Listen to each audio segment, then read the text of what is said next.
And I think you've hit a really important part of it, because that sense that you need to accept the uncertainty. So it's that gray area that, especially in a relationship, if you're in a relationship that's troubled, and let's say you've gone to a therapist, or maybe you want to go to a therapist but your partner doesn't want to go to a therapist, but you know that there's a change that you want to happen.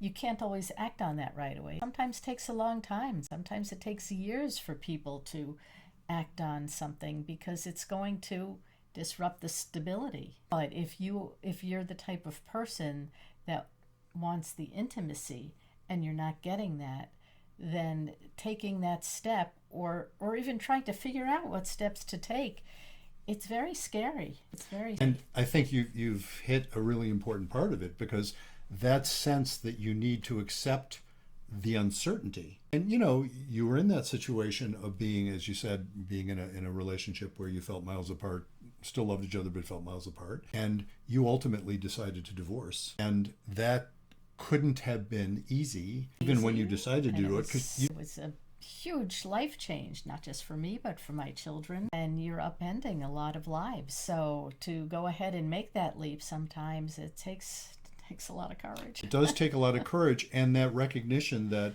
you could not perfectly predict what your life was going to look like on the other side, but you didn't know. I had no idea. You had no idea. I'm just observing that you can't always tell, and that it does involve, not only as the Serenity Prayer says, accepting that there's some things you can't change. It's also accepting in the Meta Serenity Prayer that you don't even know if you can change some things or not, and yet you just have to make a choice.